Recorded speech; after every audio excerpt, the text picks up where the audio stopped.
السلام عليكم الاخوان والاخوات، كيف الحال والاحوال؟ كنتمنى تكونوا بخير وعلى خير، وهذا الفيديو لقاكم في صحه جيده. صراحه هذا الفيديو كنت بغيت ننزله مده يومين او 3 ايام، ولكن طلب مني شويه د الوقت، وفي نفس الوقت بغيت نخليكم حتى نهايه الاسبوع باش تفرجوا فيه على خاطركم، لانه عباره على محاضره، ولا ما عندكش الوقت دير حفظ للفيديو تتفرج فيه على خاطرك، لان محاضره مهمه كتعلق بالجزائر باش نفهموا واحد الموضوع. دارها واحد المفكر كاتب قوي معروف واستاذ جامعي في ليون في فرنسا، وهاد المحاضره دارها للفرنسيين. يعني ارتأيت انني نصورها ونجيب ونوريها لكم، لان درت غير تقريبا واحد الاسبوع هذه، لانها لثلاث اسباب. السبب الاول لانه ناقش هذا الموضوع بكل حياديه، ما دخلش فيه المغرب، وانت كمغربي غتفرج فيه، يعني ما كاينش العاطفه ولا شي حاجه، يعني موضوع حيادي جدا. غيتكلم على الجزائر، على النظام العسكري في الجزائر، النشأة ديالو، على المخابرات وعلاقتهم بالنظام، كيفاش النظام كيسير، يعني المنظومه السياسيه. غيهضر على الفساد، الحراك، كيفاش بدا الحراك، كيفاش يعني انتهى الحراك، وحتى اليومنا هذا ما بعد الحراك، وضعيه تبون وشنقريحه. والناس غادي يسولوه، كيسولوا اسئله، فرنسيين كيسولوه، وكذلك مغاربه دي مغربه زعما كيسولوه وهو كيجاوب. يعني هي محاضره، اعتذر على الصوت اذا كان فيه شي حاجه، ولكن محاضره رائعه جدا، مفكر قوي كما قلت لكم، لانه تناول الموضوع بكل حياديه، يعني من الداخل ديالو ماشي من الخارج ديالو، وانت كمغربي غادي تشوف شنو واقع الداخل بلا ما يدخلوك انت. رغم انه غيذكر شويه على المغرب، كما يعني غيذكر في واحد النقطه كيفاش ان المخابرات كتستعمل الابواق ديالها باش انها تهاجم المغرب، غيذكرها في واحد الجزئيه بسيطه، ولكن الموضوع كامل. ثاني حاجه باش تفهم الوضعيه ديال الجزائر انت كمغربي، وخصوصا الا كنتي في واحد الجيل ديالي ولا جيل صغر مني ما عارفش شنو واقع، هذا غادي يوريك شنو واقع، والسياسه ديال النظام الجزائري كيفاش كانها كدير العداء للمغرب. انت من هذه المحاضره غتفهم علاش هذا النظام كيدير المعاداه للمغرب، وماشي فقط للمغرب، كيدير العداء للجزائريين في حد ذاتهم. والنقطه الثالثه، وهذه هي مهمه، باش انك تكون عندك واحد الفكره عامه، حتى انك في المحاضره وفي الترافع على المغرب من اي مكان كنت واي مستوى عندك واحد الخلفيه، واحد الباك جراوند اللي عارف كيفاش كيخدموا هما، وكيفاش عندهم الفساد فين عندهم، وفين الامور وصلات، وكيفاش داروا اغتيالات، وكيفاش كانوا يعني انت تكون عندك واحد الخلفيه. وهذه غير بدايه لك في بدايه المسار، هذه غير بدايه باش تعمر مزيان، لان هذا الشيء مهم لك انت والاولاد ديالك باش تعرف مع من حشر الله في الجوار. ما نطولش عليك، محاضره رائعه جدا. يسعدنا انك دير واحد لايك واشتراك لك اول مره كدوز القناه، وبطبيعه الحال شكرا بزاف للناس اللي كيديروا لايك، وبطبيعه الحال اللي كيديروا لنا تعاليق. تخليكم مع هذه المحاضره نهايه اسبوع، اتمنى تكون سعيده للجميع، واللقاء في فيديو اخر ان شاء الله. تهلاو. Qui a frappé l'imagination de tous les observateurs et de tous les connaisseurs du monde arabe par son ampleur, par sa durée, par sa radicalité verbale. Et le Hirak a duré près de 2 ans, et puis ça s'est arrêté, mais le régime est quasiment resté en place. Alors, comment expliquer ce paradoxe? Comment expliquer pour l'expliquer, il faut analyser la structure du régime algérien. Le régime algérien, il n'est pas difficile à analyser, mais il est opaque.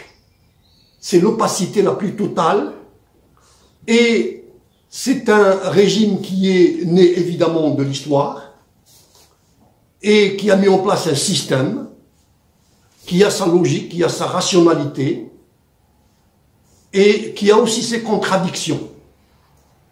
Tout système politique évolue par ses contradictions.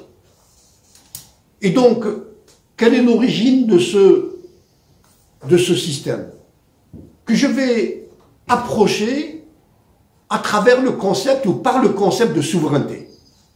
Le concept de souveraineté est fondamental dans la sociopolitique. Tout système politique repose sur le principe de souveraineté.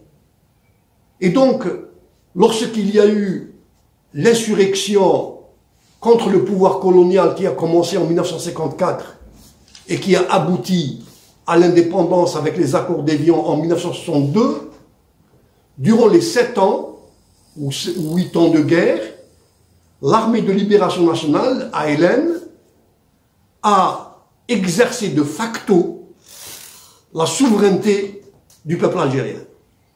Et elle a été créée, cette armée, pour mettre fin à la souveraineté du pouvoir colonial en Algérie. Et à l'indépendance, donc, la souveraineté était entre les mains, était incarnée par l'ALN, qui s'est transformée en armée classique, et entre juin, ou plutôt entre mai et septembre 62, il y a eu des crises violentes qui avaient justement pour enjeu la souveraineté. Certaines tendances du mouvement national, du FLN, parce que dans le FLN, il y avait plusieurs tendances. Il y avait la tendance libérale, dont la figure de proue était Farhat Abbas, mais il y avait aussi les tendances populistes, dites révolutionnaires, et c'est la tendance populiste dite révolutionnaire incarnée par Boumedienne et Ben Bella qui a pris le pouvoir et qui a dit « Nous refusons que la souveraineté soit exercée par l'électorat parce que cela profiterait à la bourgeoisie et donc le peuple sera dominé comme par le passé par les colons français, et si on va vers la démocratie libérale, ils seront exploités par des bourgeois nationaux. » Et c'était l'époque, c'était les années 50-60, c'était le tiers-mondisme, le populisme révolutionnaire, et les masses, dont le niveau de culture politique est évidemment, il ne faut pas l'idéaliser, ont suivi le discours, ont adhéré au discours de Ben Bella et de Boumedienne, et en pensant que, eh bien, l'armée va lancer des programmes de développement économique, social et culturel qui fera rattraper le retard avec l'Occident. Parce que, pour le mouvement national, à l'époque, en tous les cas, aujourd'hui, ce rêve est abandonné. L'objectif, c'était de rattraper le retard avec l'Occident. De rattraper le retard sur le plan économique, sur le plan social, sur le plan culturel. Et donc, les démagogues avaient devant eux un terrain en friche. Et donc la démagogie verbale d'un homme comme Ben Bella et aussi la démagogie de quelqu'un comme Boumedienne, le colonel Boumedienne, c'était des personnages charismatiques. Charismatiques dans le sens de Weber, de Max Weber. Max Weber explique le charisme comme étant un flux par lequel les masses populaires se reconnaissent dans le personnage charismatique. C'est comme s'il parlait en leur nom, alors qu'il n'a pas été élu. C'est ça le charisme. Et donc c'était des personnages charismatiques. Vous savez, je me rappelle, dans les années 70, j'étais étudiant, quand le discours de Boumedienne était retransmis à la télévision à 20h, les rues étaient désertes. D'Alger, Oran, Constantine, Tizi Ouzou, parce qu'il avait un charisme, il avait un discours qui correspondait aux attentes. Et il avait aussi un projet. Son projet, c'était d'industrialiser de scolariser, mais sous la direction d'un système, sous un système de parti unique. C'était l'époque du tiers-mondisme, des colonels révolutionnaires, etc., etc. Ce projet a échoué. Il a échoué et son échec a coïncidé avec la mort de Boumedienne. Ça n'a rien à voir, les deux. Mais en tous les cas, il n'a pas survécu, il n'a pas vécu pour constater l'échec de son projet. L'idée était que l'armée révolutionnaire, puisqu'elle est issue du peuple, selon le discours, bon, bien sûr, elle est issue du peuple. Eh bien, cette armée-là, elle ne prend pas le pouvoir, elle n'exerce pas le pouvoir directement. Pourquoi? Pourquoi pas directement? Parce que cette armée a une culture politique antimilitariste. C'est paradoxal.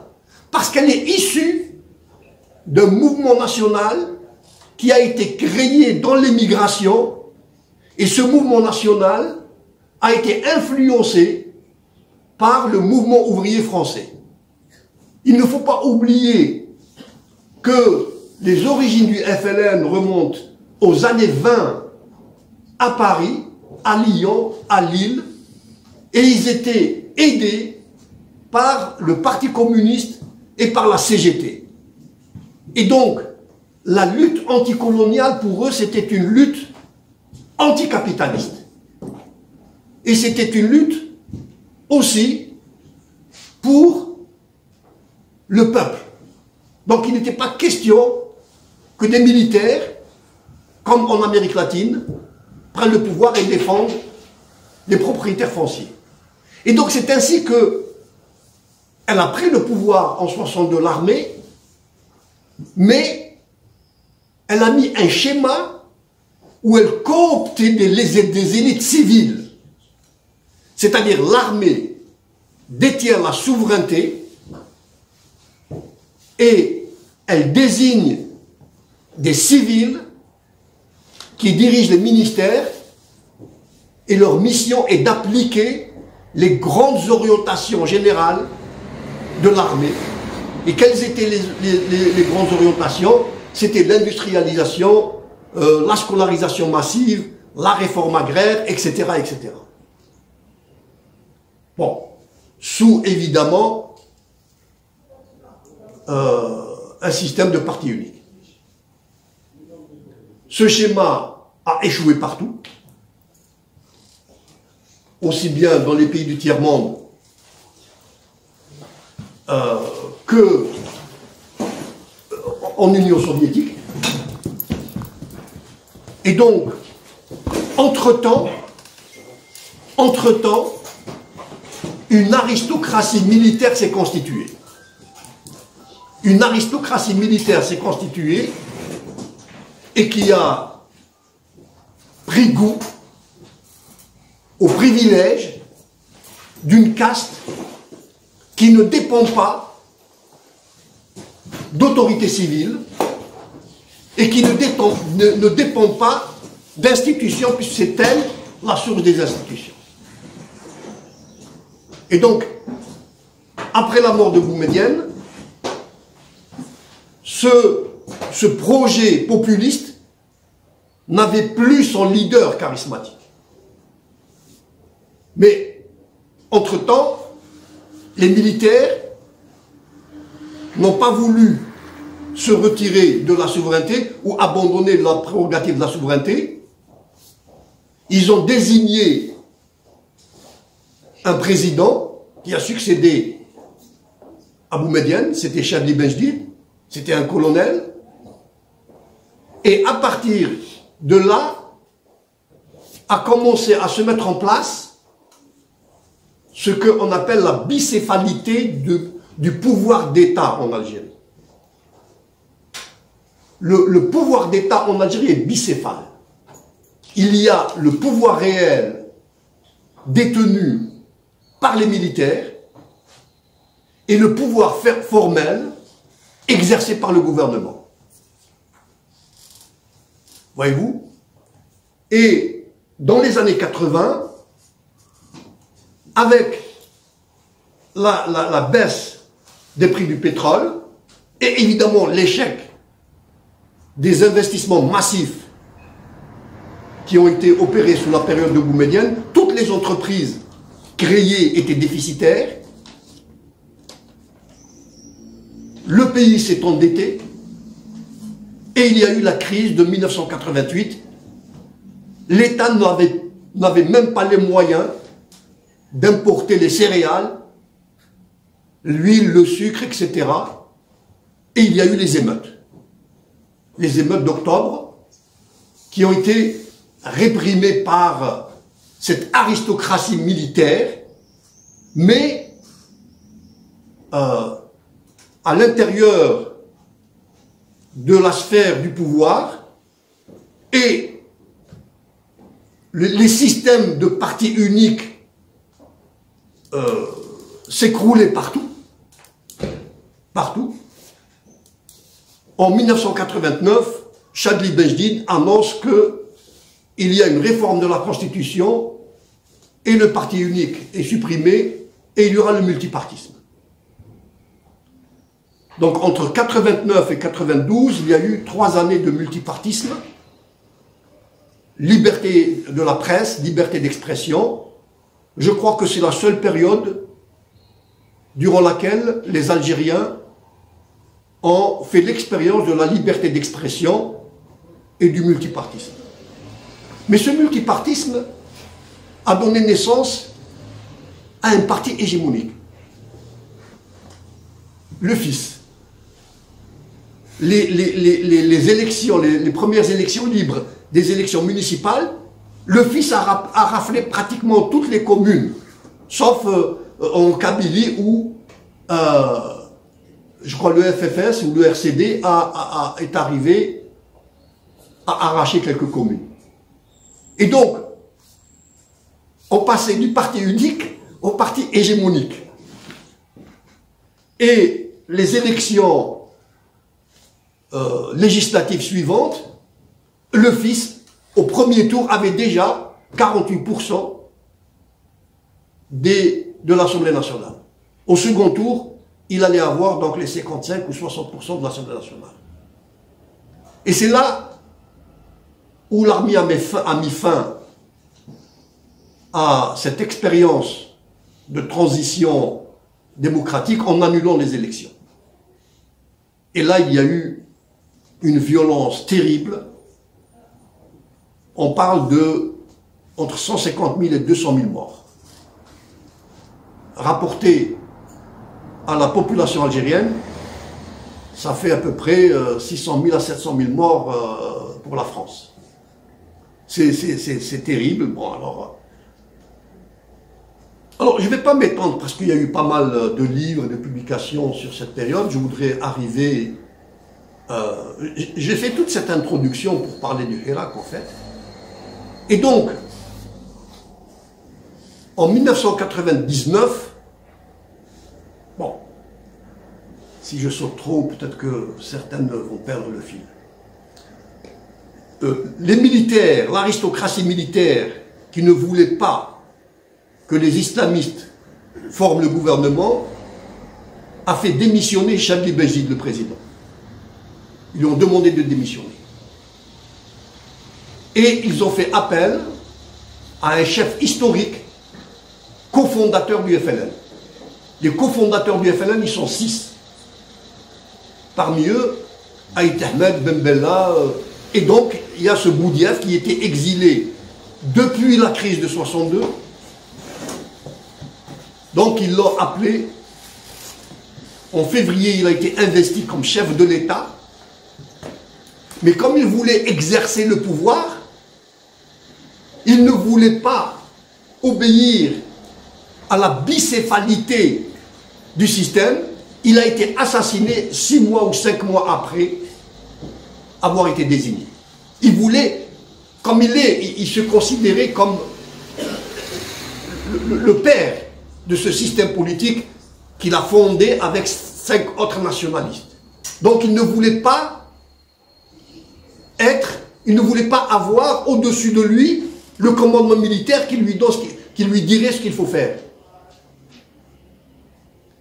Et donc il a refusé la bicéphalité, il a été assassiné. Le pouvoir réel qui exécute un titulaire du pouvoir formel qui ne lui obéit pas. Il n'y a pas d'autre formule. Il a été remplacé par un général, le général Zeroual. Zeroual, c'est quelqu'un de bon sens. Il a voulu négocier avec les islamistes une paix. Et évidemment, qui dit négociation, il faut donner quelque chose. Les militaires n'ont pas accepté. Comme il les connaît et il a démissionné. Il est encore en vie, il n'aurait pas démissionné, il aurait été tué. Et c'est là qu'ils ont appelé quelqu'un qui s'appelle Bouteflika, qui a été le ministre des Affaires étrangères de Boumedienne. Et Bouteflika a été choisi parce que l'Algérie était diplomatiquement isolée en raison de ces événements. Et les ONG de droits de l'homme, notamment Amnesty International, écrivaient mensuellement des rapports où étaient dénoncées les violations massives de droits de l'homme.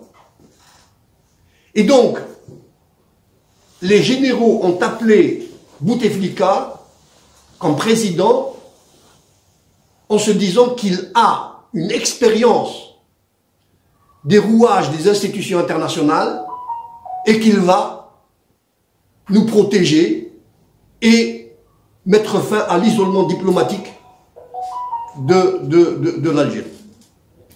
Et donc, il a été élu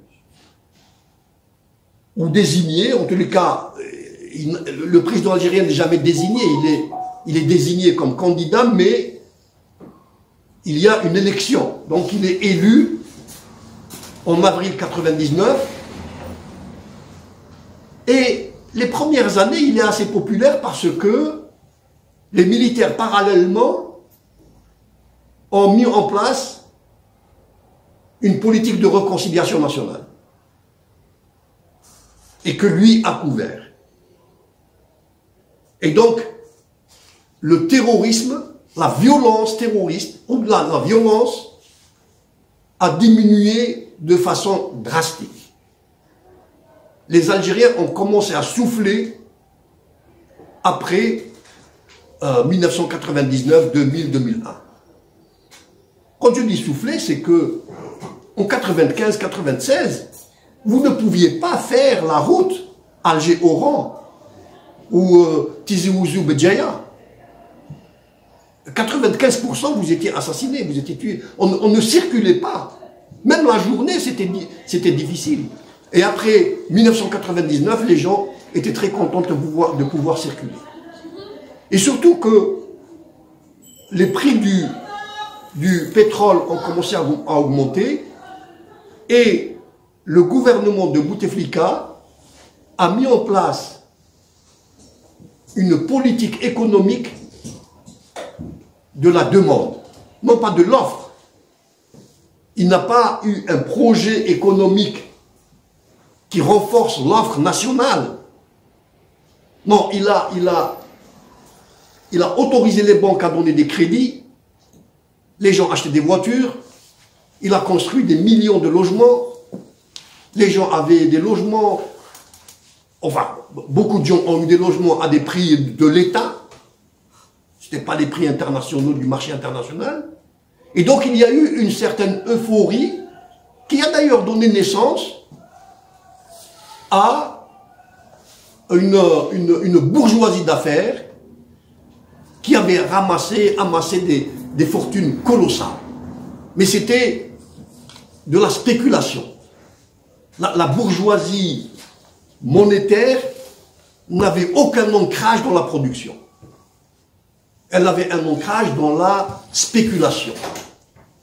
Si vous voulez une comparaison, alors que la Chine a mis en place un modèle où des Chinois, des bourgeois chinois, des entrepreneurs chinois ont enrichi l'État chinois, sous Bouteflika, l'Algérie a mis un modèle où l'État a enrichi des individus. Et évidemment, en connexion avec l'aristocratie militaire, beaucoup de généraux impliqués dans des affaires de corruption, mais ces affaires de corruption n'éclateront que lors du Hirak. Je veux dire, ne connaîtront des poursuites judiciaires que en raison du Hirak. Bouteflika donc est élu en 1999, réélu en 2004. En 2005, il subit une opération chirurgicale. Il est réélu en 2009. En 2013, son état de santé se détériore sérieusement.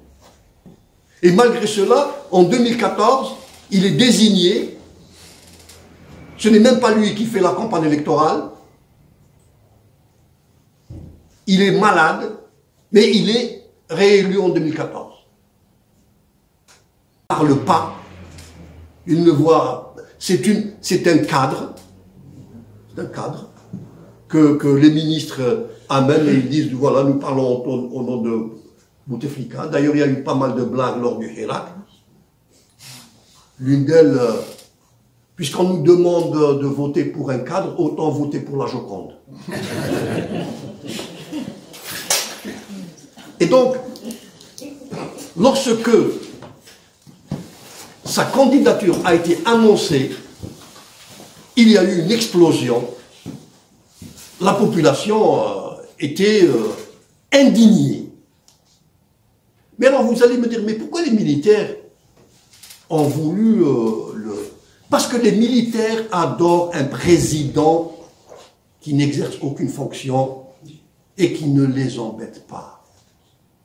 S'ils pouvaient avoir quelqu'un mort comme président, voyez-vous, ça ne les gêne pas que... Parce que la présidence est une coquille vide en Algérie. Si vous voulez, les directives viennent du ministère de la Défense, traversent la présidence, et la présidence les distribue au ministère. Et les ministères les appliquent. La présidence est un cache-sexe. Et donc c'est pour ça que, pour eux, c'est pas grave que le président est mourant. Ben, il va mourir dans ses fonctions, on l'enterre, et on aura un autre président, c'est pas grave. Bon. Et donc la population a explosé. Et il y a eu, ce Hirak, c'était... au début du Hirak, les généraux ne savaient pas sur quel pied danser. Mais quand ils ont vu que c'était massif, y compris dans des petits villages, il y avait des manifestations, ils ont demandé à Bouteflika, de façon d'ailleurs brutale, de retirer sa candidature. En fait, lui, il ne savait même pas ce qui se passait. C'était son frère et son entourage. Quand on dit Bouteflika doit retirer sa candidature, c'est-à-dire son frère et son entourage doivent retirer sa candidature. Et évidemment, comme c'est le pouvoir formel, il n'a aucun ancrage dans la population, il a accepté, et il y a eu un intérim, des élections avaient été prévues en juillet, le mouvement populaire les a refusées, et finalement, ça a été reporté à décembre 2019, et il y a eu toute une stratégie des militaires pour, en même temps, diviser le Hirak et le domestiquer en disant c'est le Hirak béni, nous sommes du Hirak, nous sommes tous du Hirak. Et évidemment, Bouteflika était devenu le bouc émissaire. Entre-temps, c'est vrai que les généraux se sont ressaisis. Ils ont fait arrêter des dizaines de généraux impliqués dans des affaires de corruption pour dire qu'on vous a entendu, on va repartir, nous avons fait des erreurs, nous avons commis des erreurs, on reconnaît, mais on va repartir sur de nouvelles bases, mais avec le même système. Et donc ils sont arrivés à diviser le Hirak, le Covid aidant. Les responsables informels du Hirak avaient appelé à ne pas manifester, à ne pas marcher durant le Covid. Plus les divisions ont fait que le Hirak s'est affaibli. Par exemple, on a pris prétexte qu'à Alger, et même dans d'autres villes, il y a eu le drapeau ou l'emblème berbère. On a, ah, c'est les berbéristes, etc., etc. Et donc, on a opposé des berbéristes à des non-berbéristes, on a opposé des islamistes à des laïcs, on a opposé, etc., etc. Et c'est ainsi que le Hirak s'est affaibli, mais il s'est affaibli surtout, de mon point de vue, Quand il y a eu le slogan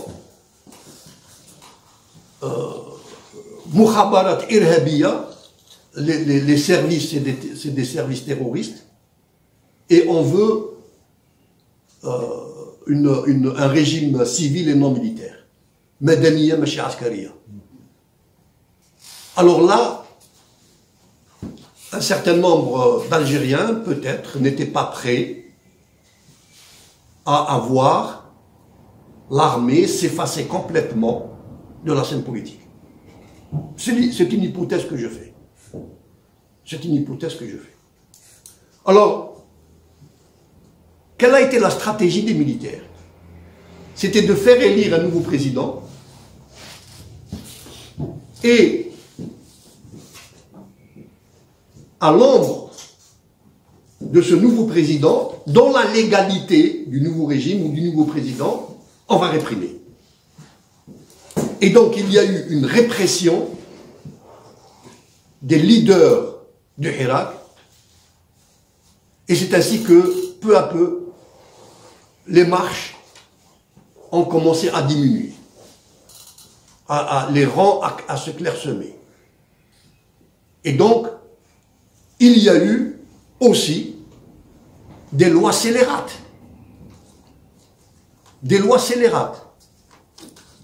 Demander une loi, il y a une loi qui stipule que demander un changement de régime en dehors de la Constitution est illégal. Et on a promulgué des lois qui ont diabolisé certains courants politiques. Il y a un courant en Kabylie qui s'appelle le MAK, le mouvement d'autonomie kabyle. Eh bien, il a été taxé comme terroriste. Alors que il n'a pas un grand ancrage en Kabylie. Mais c'est juste pour dire aux autres Algériens des autres régions, il y a un danger, les Kabyles veulent diviser le pays. Et ils ont aussi ciblé un petit parti islamiste qui n'a aucun ancrage en Algérie, qui s'appelle Rachad, et dont les leaders sont à Genève. C'est des terroristes. Voyez-vous donc. Et il y a eu pas mal d'arrestations. À ce jour, il y a près de 300 détenus d'opinion. Voyez-vous. La presse a été décimée. Aujourd'hui, la lecture de la presse algérienne est d'une banalité affligeante. Et les deux discours de cette presse, c'est une diatribe contre le Maroc et une diatribe contre la France. Voyez-vous? Mais on sent que c'est démagogique, c'est à des fins de mobilisation puérile, parce que le régime, sur le plan diplomatique, il se trouve affaibli, il se trouve isolé. La diplomatie de l'Algérie des années 60 et 70 n'existe plus. Voyez-vous? Et on improvise un discours à usage interne qui fait croire que le régime est respecté, le régime a encore des ressources, etc., etc. Alors que c'est de l'improvisation presque au jour le jour. Les relations avec la France, c'est peut-être la 4e ou 3e fois que la visite prévue du président algérien en France est reportée. Avant la dernière réunion des BRIC, où il était question de la candidature algérienne, le discours officiel disait que nous sommes une nation importante au point où nous allons être intégrés dans les BRIC, avec la Chine, l'Inde, la Russie. Eh bien, l'Algérie n'a pas été intégrée dans les BRIC. Bien qu'ils ont mis 1,5 milliard $, 1,5 milliard $ dans la banque des BRIC. Et ça a été parce qu'ils ont trouvé que les candidatures de l'Égypte ou de l'Arabie Saoudite ou de l'Éthiopie étaient plus... Alors, on en est où aujourd'hui? Eh bien, il y a une élection prévue en décembre 2024, puisque Tebboune, tiens, c'est la première fois que je cite son nom,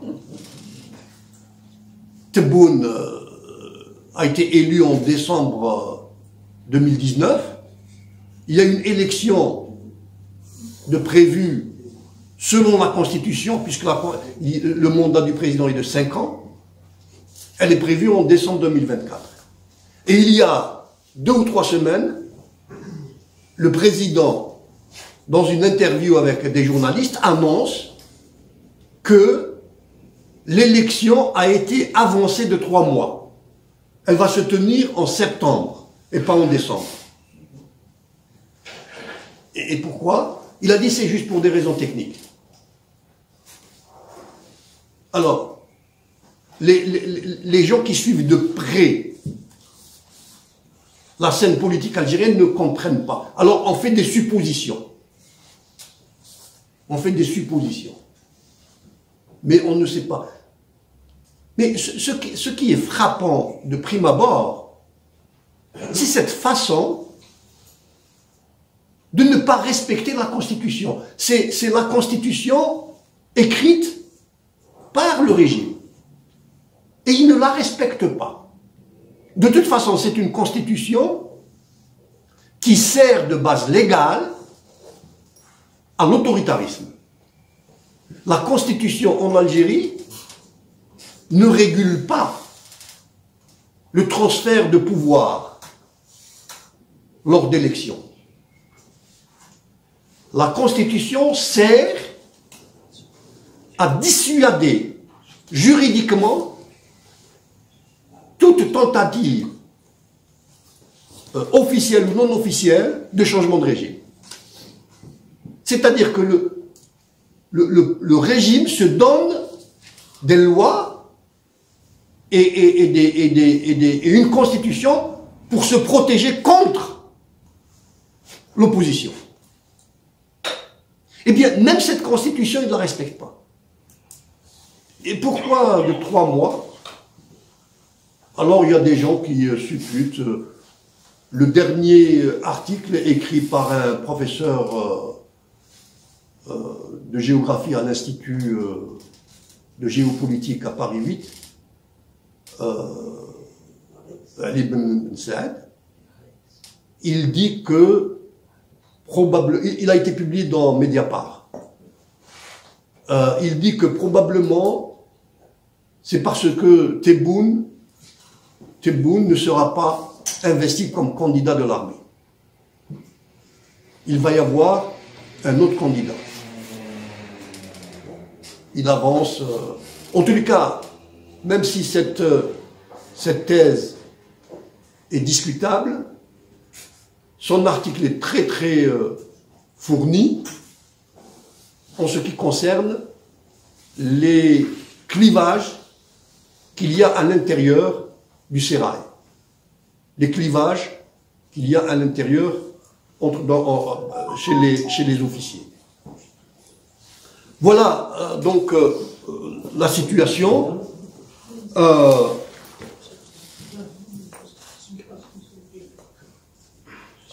Je ne sais pas si j'ai été clair. En tous les cas, il n'y a pas beaucoup d'informations parce que ceux qui exercent l'autorité publique ne viennent jamais, ne donnent jamais de conférences de presse, et parce qu'ils ne considèrent pas que l'État appartient à la population ou que le politique veut qu'il serve la collectivité. L'État est un butin de guerre et la population, ce n'est pas son business. Il ne considère pas que la politique est une affaire publique. Et évidemment, il ne considère pas, et je vais finir par là, que la souveraineté appartient au peuple. La souveraineté leur appartient. Et il n'y aura de changement que lorsque le rapport de force sera en leur défaveur. Un rapport de force pas forcément militaire ou violent, mais un rapport de force économique. Si les prix de pétrole baissent, ou culturel, si le niveau de culture politique de la population fait un bond en avant, alors là, il y aura du changement. Mais en tous les cas, ils ont encore suffisamment de ressources pour tenir. Combien de temps? Personne ne le sait. Mais en tous les cas, l'aristocratie militaire qui exerce, qui a les rênes de l'État, quand je dis l'État, pas le gouvernement, qui fournit à l'État sa légitimité, eh bien cette aristocratie militaire, elle n'est pas prête d'accepter la transition démocratique. Voilà, je vous remercie et j'attends des questions.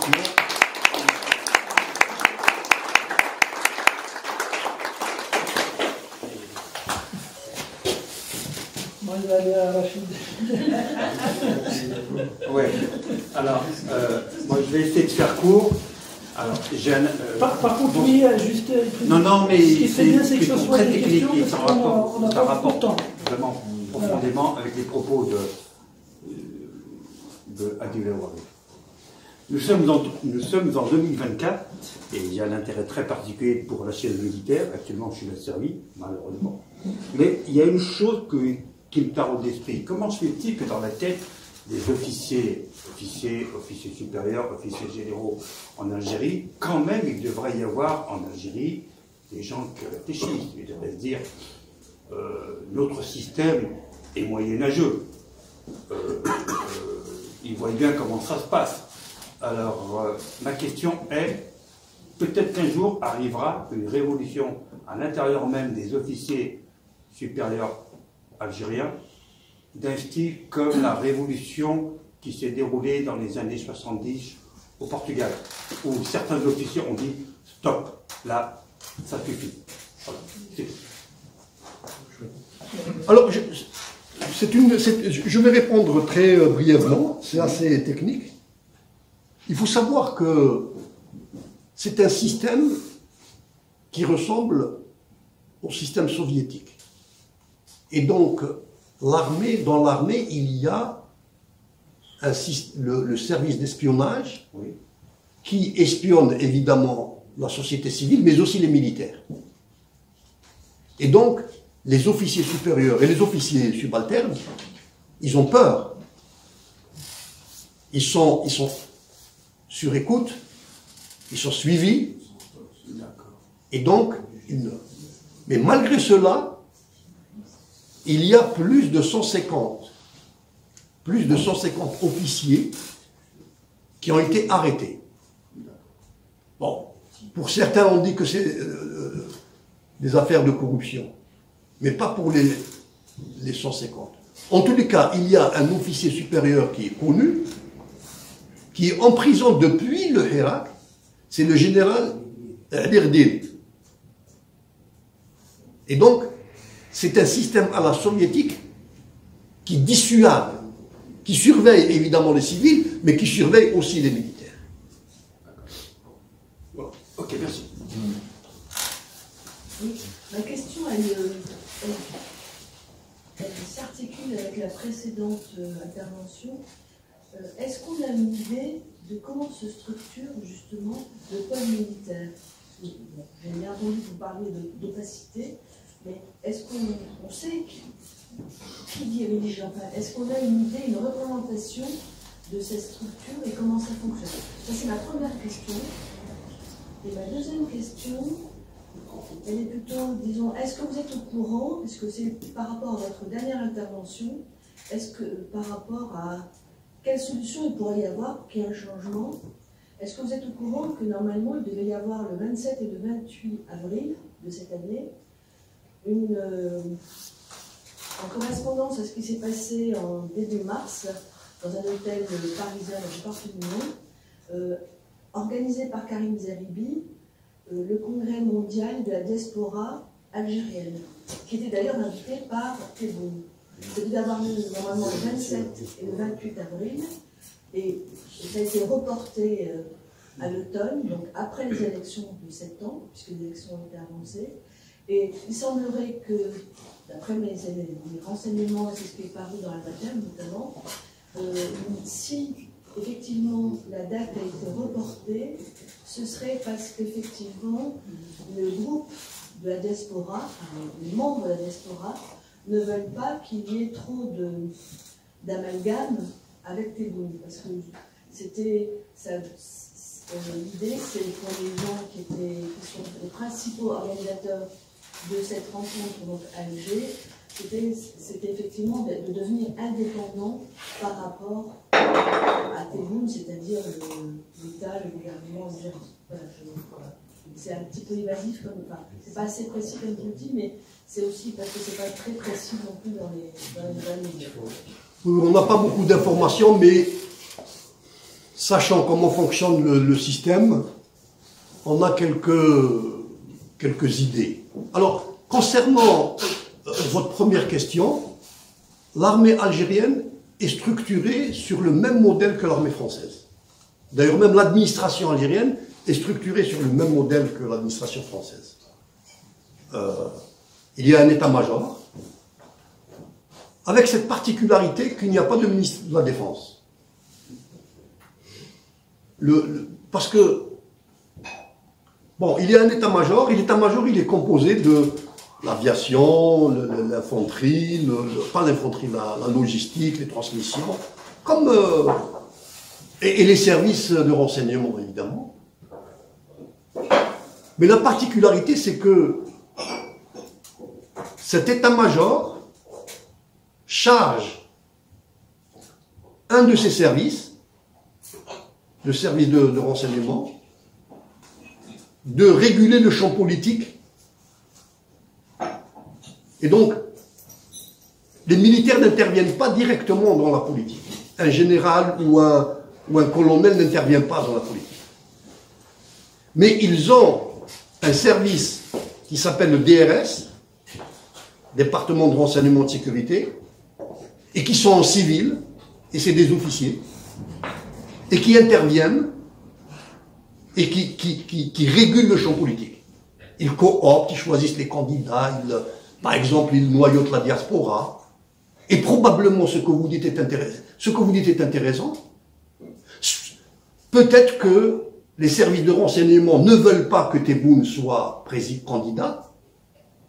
Et comme c'est eux qui financent cette soi-disant organisation de la diaspora, ils s'opposent d'une certaine façon à Tebboune en disant que la diaspora ne veut pas de Tebboune. Et pourquoi, pour la première fois, ils sont intéressés à la diaspora? Parce que comme ils ont réprimé à l'intérieur, il n'y a plus de voix libre à l'intérieur, c'est dans la diaspora que les critiques sont les plus véhémentes. Et donc, ils investissent des individus comme ce monsieur dont, et qui semble-t-il a des casseroles judiciaires, y compris en France, selon des informations, en France. Comment il s'appelle, Zeribi ou je sais pas quoi? Oui, il a pas mal de casseroles judiciaires. Grand opportuniste. Non, attendez. Et donc,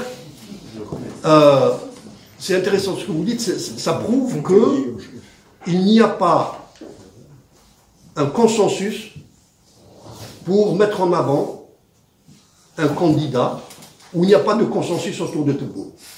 Voilà comment que je vois les choses.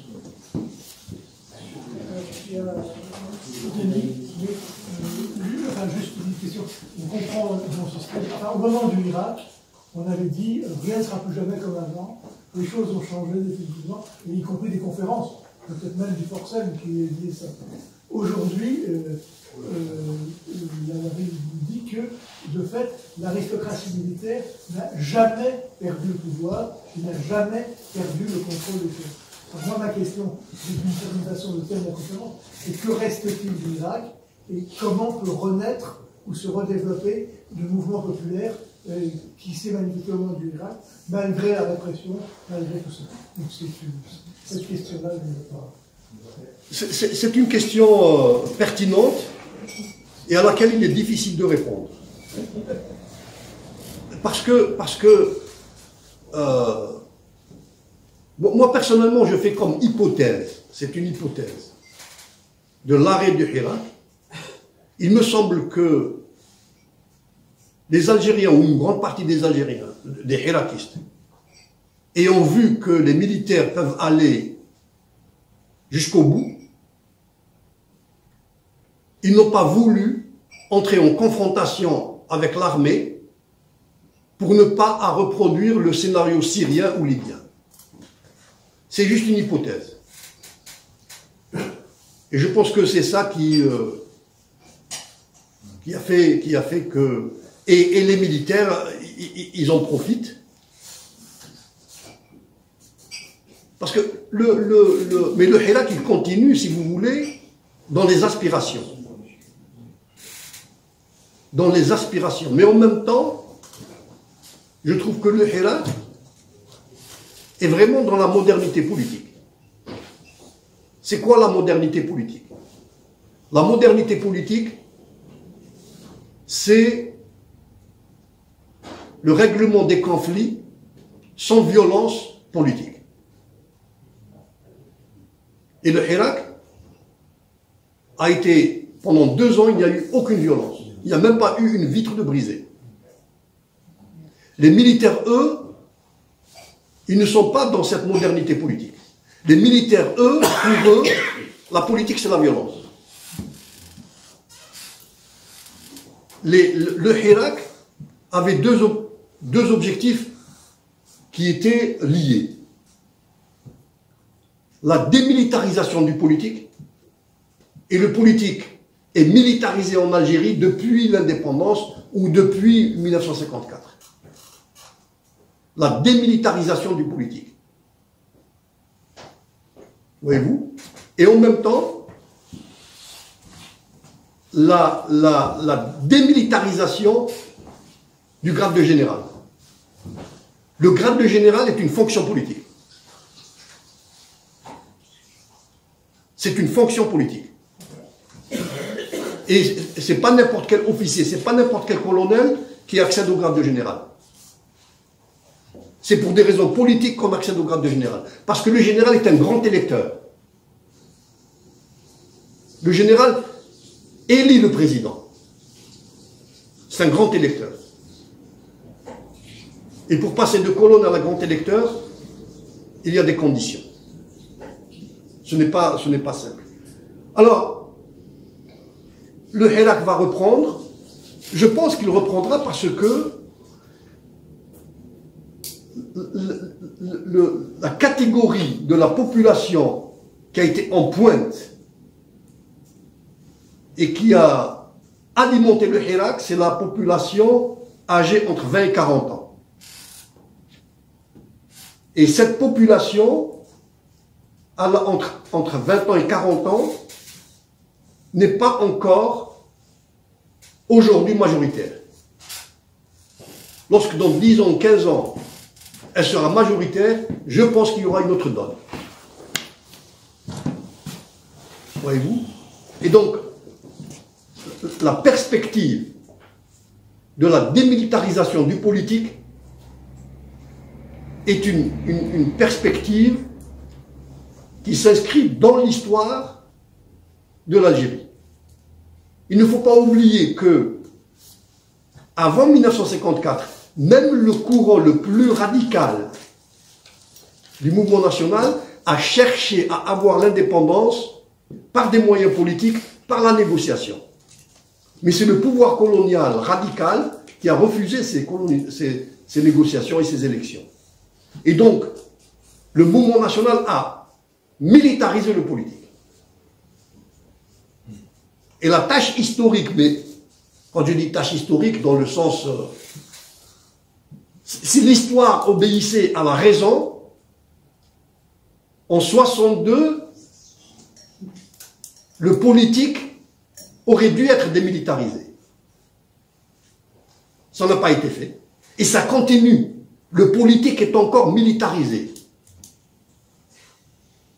Voyez-vous? Et je pense que tant que le politique est militarisé en Algérie, tôt ou tard, il y aura le Hirak. Parce que son objectif, c'est de démilitariser le politique. En fait, la question rejoint celle qui vient d'être dite. Ce qui se passe, c'est que voilà, je voulais revenir sur la thématique de l'Irak, mais tout a été dit. Mais c'est vrai que le Hirak, vous l'avez dit, hein, c'est quand même, ça a soulevé un espoir immense dans la population. Ça a duré 2 ans. On a eu dans les villes et villages d'Algérie peut-être 20 millions de personnes, jusqu'à 20 millions de personnes, de corps électoral algérien, quoi. Et par l'ampleur, par l'intensité, par le pacifisme du quotidien, tous les jours, c'est quasiment inédit. On n'a quasiment jamais vu ça historiquement. Enfin, je tiens, ou alors, il faudrait chercher peut-être, mais en tout cas, c'est quelque chose d'incroyable. Et moi, je me suis dit, comme plein d'autres, hein, au début, moins en moins après, aucun régime ne peut résister à ça. Je me suis dit, sur la durée, n'importe quel régime, soit tombe, soit cède. Alors, je ne sais pas qu'il a tombé, mais... Et, bon, ça a été dit là, il n'a pas reculé d'un centimètre. Et c'est ça qui me fait dire, aujourd'hui, qu'est-ce qu'il peut faire céder ce régime à l'avenir? Alors, vous avez dit, hein, vous avez donné quelques pistes. Mais je me dis, mais qu'est-ce que c'est désespérant quelque part?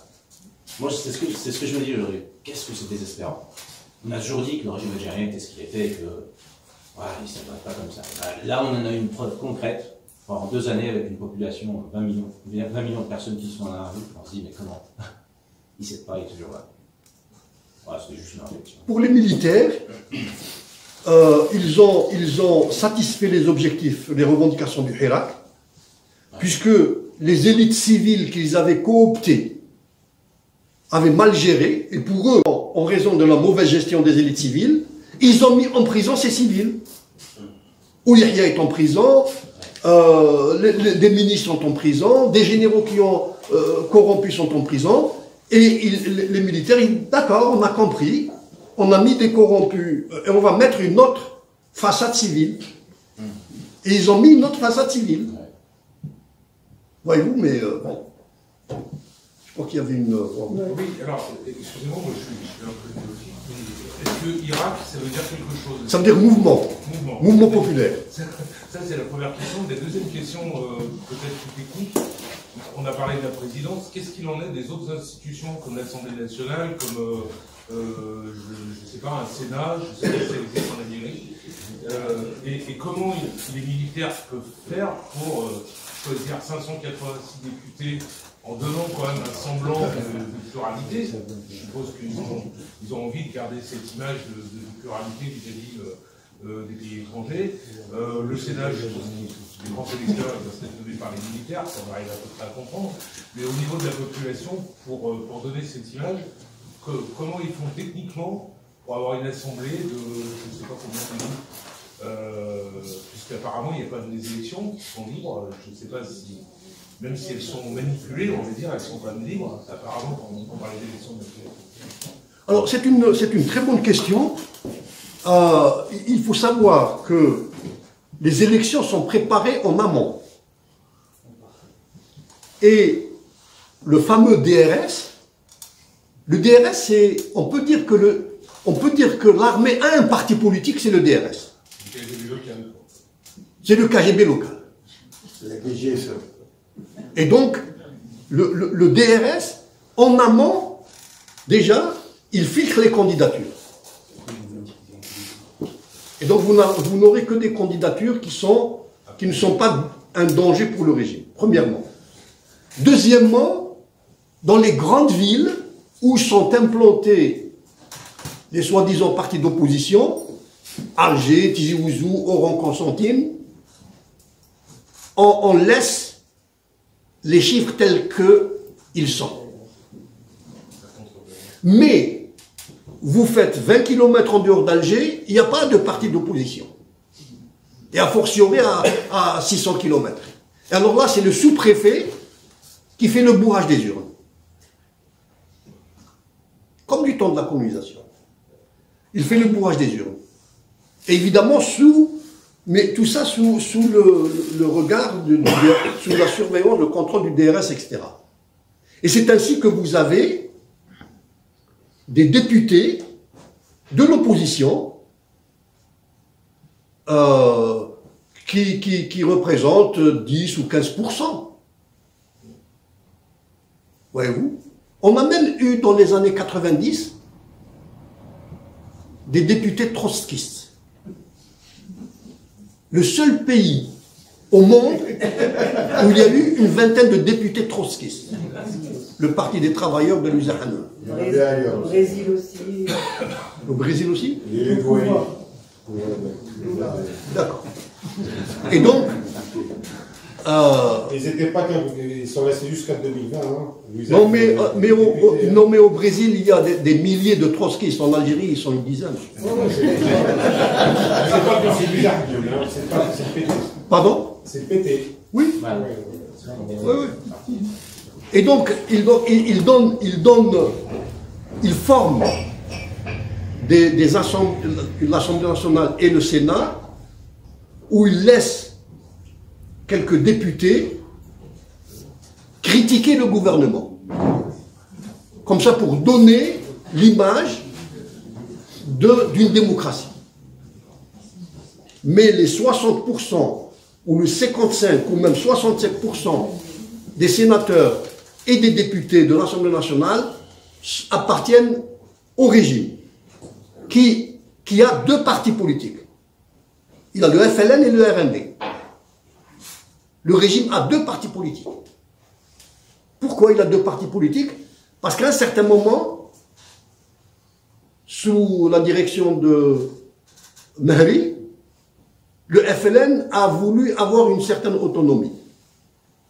Alors on lui a créé un autre parti de l'administration et ils se concurrençaient. Voyez-vous? Et donc voilà.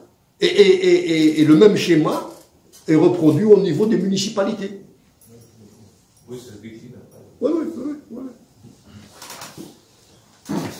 Merci, Louane. Je voulais vous juste poser deux questions. Un, quels sont les mouvements, les pensées ou les mouvements qui ont traversé vraiment, qui ont organisé le Hirak, en termes de mouvement de pensée et en relation avec les islamistes.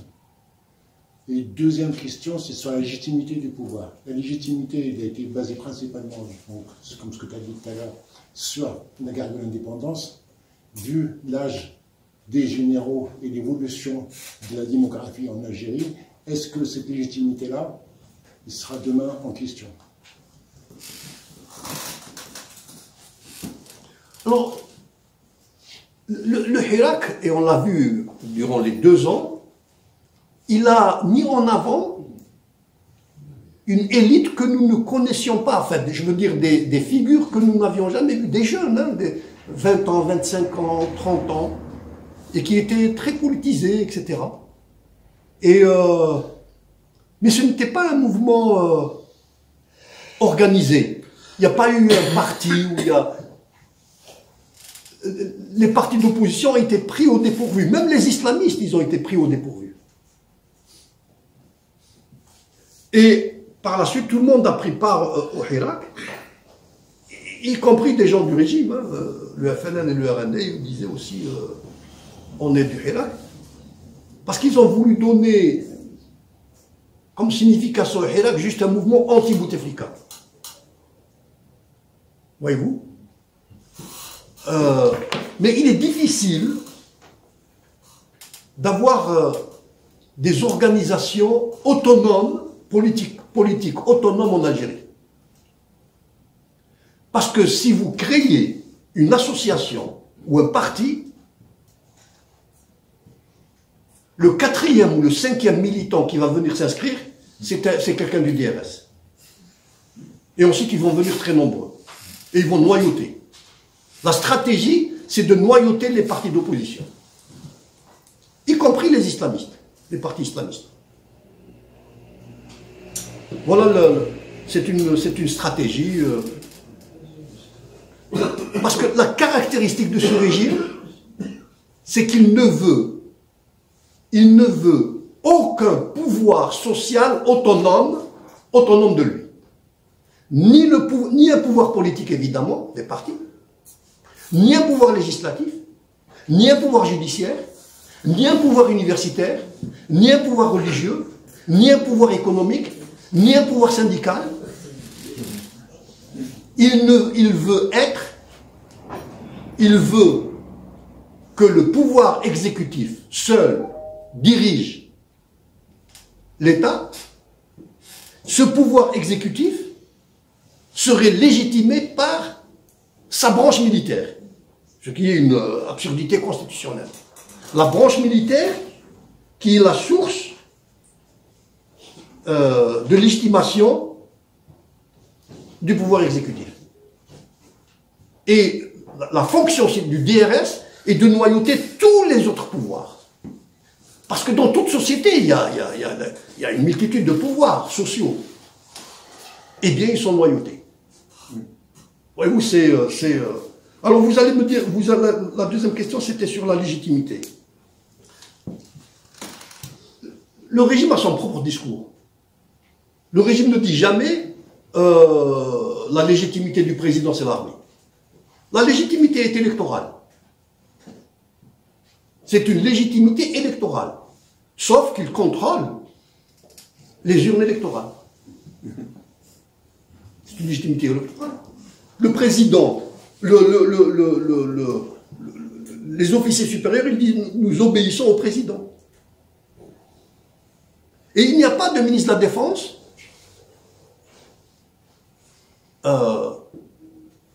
parce qu'ils ne veulent pas que le ministre de la Défense soit en concurrence avec le président. Alors, le président est officiellement ministre de la Défense. Mais il y a une anomalie constitutionnelle, c'est qu'il y a un Premier ministre. Mais s'il y a un Premier ministre, comment se fait-il que le président, c'est son ministre de la Défense?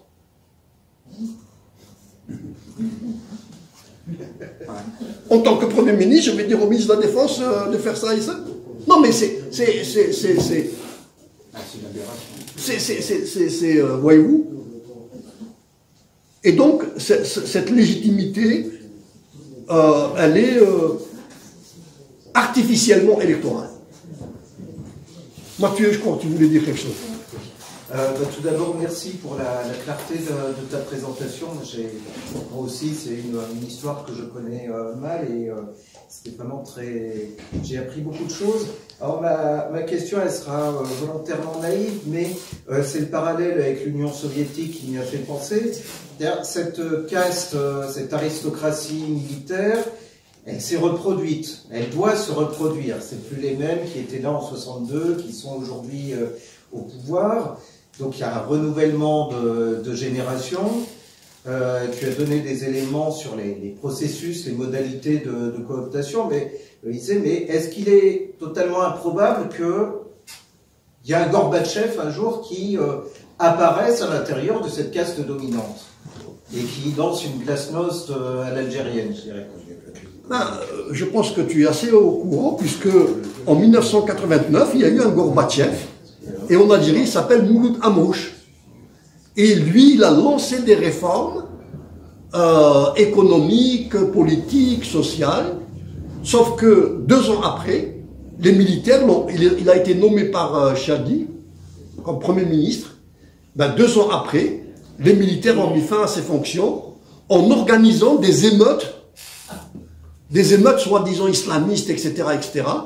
Et comme à Alger, il y a eu, c'est en 89, fin 89, il y a eu un désordre, eh bien, il a été sommé de démissionner parce que ces réformes portaient atteinte aux privilèges de l'aristocratie militaire qui ramassait des fortunes colossales sous le couvert du monopole de l'état de l'importation.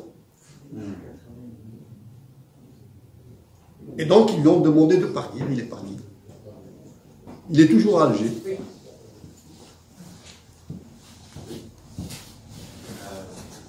Alors moi, j'avais une question. Oui. Est-ce que vous pensez que, à votre avis, est-ce que la diaspora algérienne et les enfants d'immigrés algériens peuvent jouer un rôle déterminant pour l'avenir de l'Algérie? Et est-ce que le retour au pays peut être une hypothèse pour changer quelques donnes sociales, économiques, culturelles? Voilà. Et j'avais une autre remarque après. Alors, par expérience, à l'étranger, c'est-à-dire en France, notamment en France, en Allemagne, en Angleterre, etc., mais surtout en France, notamment à Paris, à la place de la République, c'était surtout des Algériens qui étaient là, mais des Algériens qui étaient venus récemment du bled. Il y avait presque pas de franco-algériens ou d'Algériens de la seconde génération.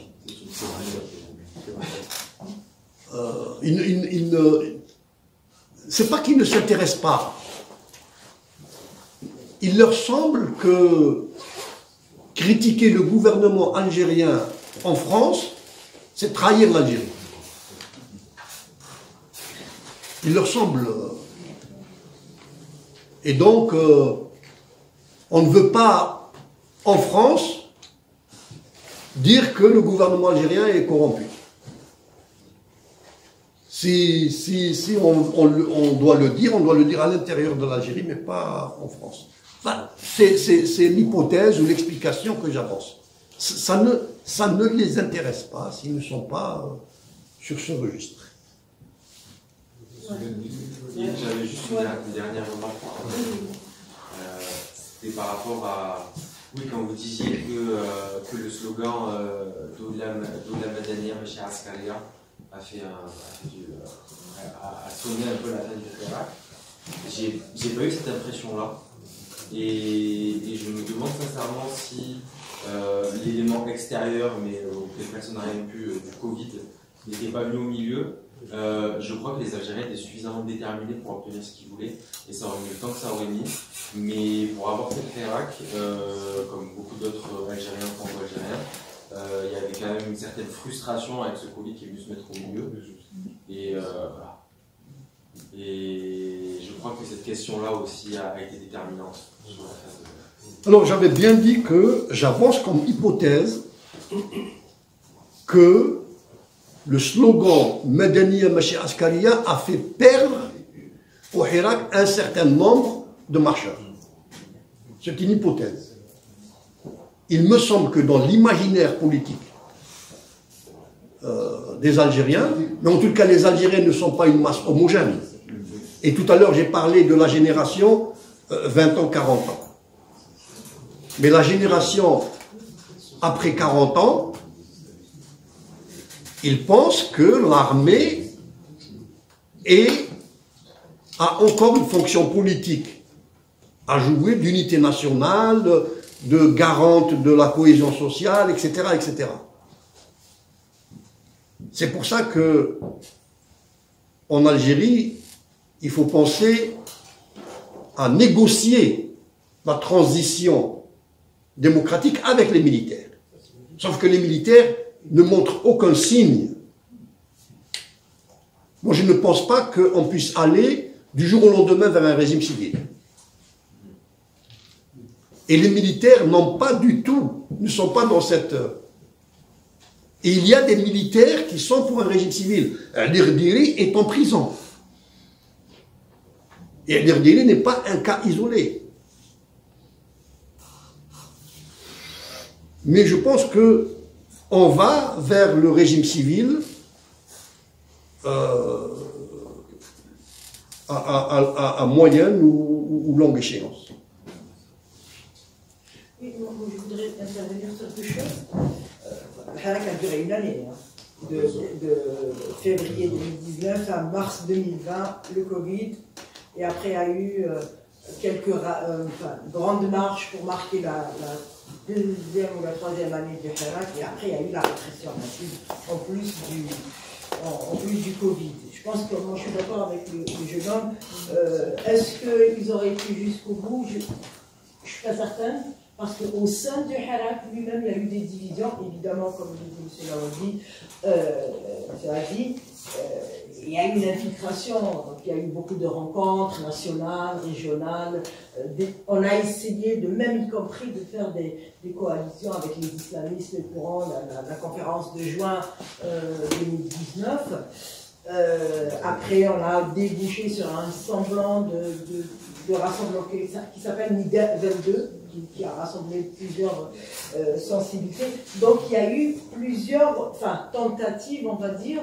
Le seul problème, c'est que le Hirak est arrivé sur des cendres, quoi. Est arrivé sur des cendres, c'est-à-dire en 2019, quand il est arrivé, c'était pas l'apogée de la lutte en Algérie.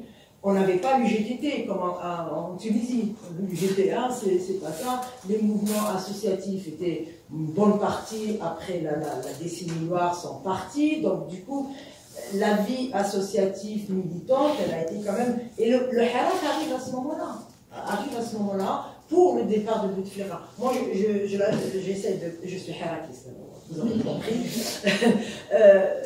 Je pense qu'il y a une bonne partie qui est sortie pour le départ de Bouteflika. Le jour où Bouteflika est parti, moi je le sais, parce qu'on fait des réunions.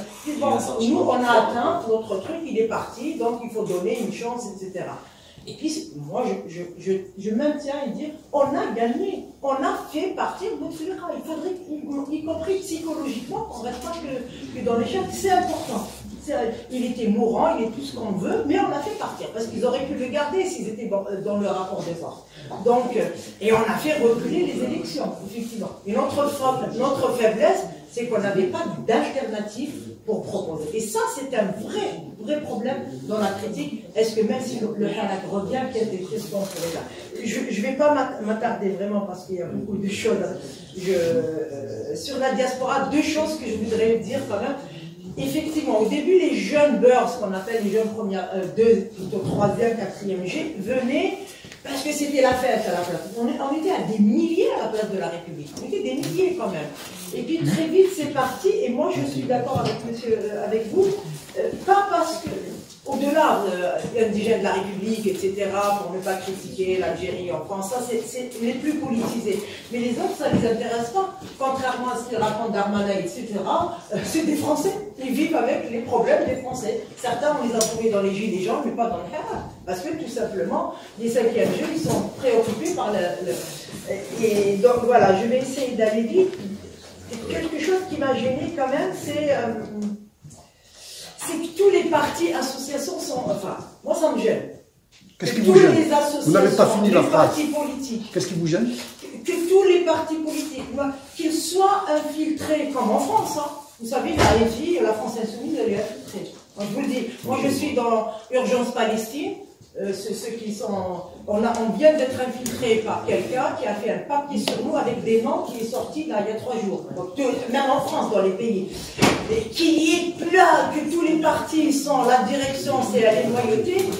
Et non, la preuve c'est qu'ils ont interdit le PST, ils sont en train de mettre à pas le RCD, le RAJ il a été interdit, l'association RAJ.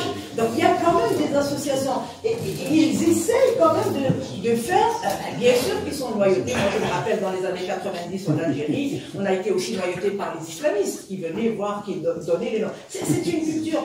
Mais ça existe. C'est très faible. Les associations, l'opposition, elle est très faible.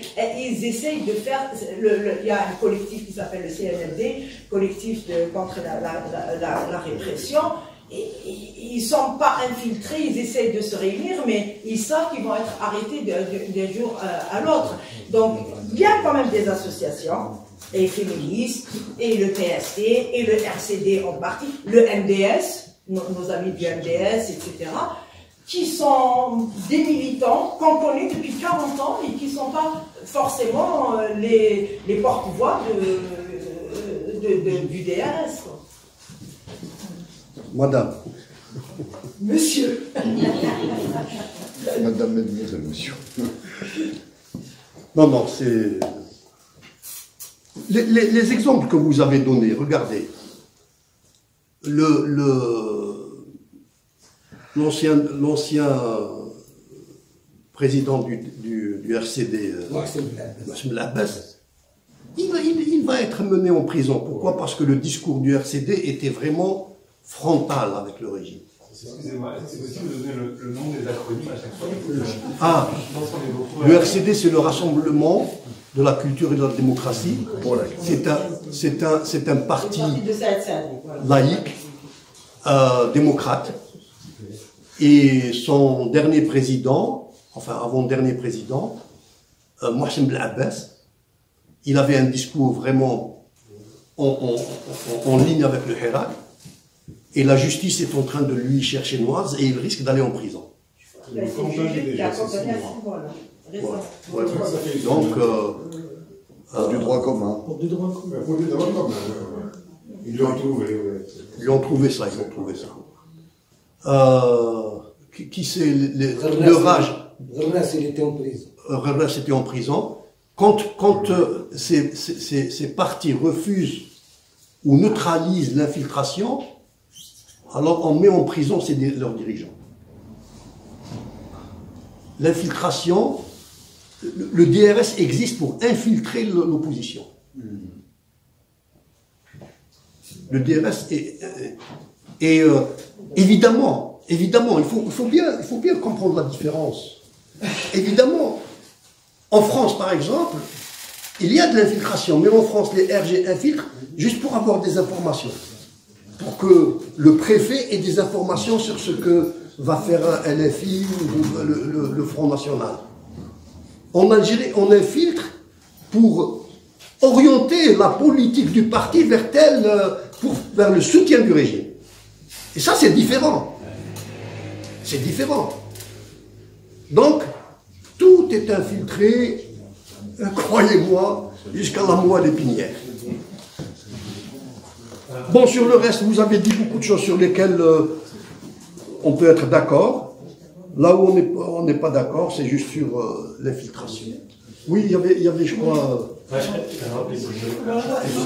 Par contre, s'il vous plaît, il faut poser des questions à la cour. Parce que, il y a une chose dont on n'a pas parlé, c'est les islamistes.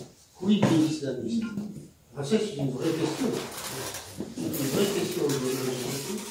C'est une question que tu n'as pas abordée, Loïc, et j'aimerais avoir ton avis là-dessus. C'est-à-dire que qu'est-ce que des islamistes sont devenus? Alors, on peut y mettre des hypothèses, hein, puisqu'on est sur les hypothèses. À mon avis, les islamistes qui gèrent la société culturellement, ce qui arrange parfaitement les autorités. Donc, ils ont un rôle à jouer. On n'en a pas parlé. Et quel rôle ils peuvent jouer encore aujourd'hui dans des perspectives à venir? Moi, je voudrais savoir quel est ton avis là-dessus, si tu as des hypothèses là-dessus. Non, c'est un sujet clivant, mais on peut faire des constats. Les islamistes dans tout le monde arabe n'ont plus la force qu'ils avaient dans les années 80 et 90. Politique. Regardez par exemple en Tunisie, le Nahda, le leader est en prison et il ne se passe rien. Alors que dans les années, peut-être il y a une décennie, on ne pouvait pas le mettre en prison. En Égypte, etc. Alors, les islamistes ont perdu de leur popularité. Bon, je ne sais pas si un jour on va vers des élections libres. Ça, j'émets une opinion. Je peux me tromper. Je pense qu'ils n'auront pas plus de 25 à 30%. C'est beaucoup. Mais ils n'auront pas. Oui, non, mais ils n'auront pas les 55% qu'ils auraient eu en les années 90. Bon. C'est un courant qui existe et effectivement, le régime, les islamistes, ça ne les gêne pas, ça ne le gêne pas. Et il fait une division des tâches avec eux. Il leur laisse la société, ils font ce qu'ils veulent. Et il y a des frontières sur lesquelles ils ne... Maintenant, le discours des islamistes a aussi évolué. Si vous écoutez les vidéos de Ibn Hajj, ce n'est plus un islamiste qui parle, c'est un homme politique qui parle. Bon, qu'est-ce que ça va donner sur le terrain réel? On ne sait pas. Il faut. Moi, j'avais déjà, vous le savez, enfin, je ne sais pas si vous le... Moi, j'étais personnellement contre l'annulation des élections en 92. Et ça a été une bêtise. Ça nous a coûté non seulement 200 000 morts, mais ça a donné une virginité aux islamistes. Il aurait fallu... les islamistes, le problème des islamistes, c'est qu'il faut les insérer dans le jeu institutionnel et imposer un certain nombre, ou négocier un certain nombre de points. C'est premièrement la sacralité de la vie. La vie est sacrée. C'est pas parce que quelqu'un prend une bière qu'on va le tuer. Non. Seul Dieu donne la vie et seul Dieu la prend. L'égalité juridique enfin. L'alternance électorale. Eh bien, lors de la réunion de Rome, cette vidéo, les islamistes présents avaient signé cette plateforme que le régime avait refusée. Alors, l'égalité enfin. Juridique. Non, mais de toute façon, l'égalité juridique est liée aujourd'hui. Dans le contrat de Rome? Non, c'était demander l'égalité juridique dans le contrat de Rome. Et donc, non, je veux dire, aujourd'hui, dans la constitution algérienne, c'est l'égalité juridique enfin. Hein? Non, mais il n'y a pas, même aux États-Unis ou en France, il n'y a pas une égalité hommes et femmes, mais au moins juridiquement, il y a l'égalité. Il y a un code de la famille qui dit que les femmes et que les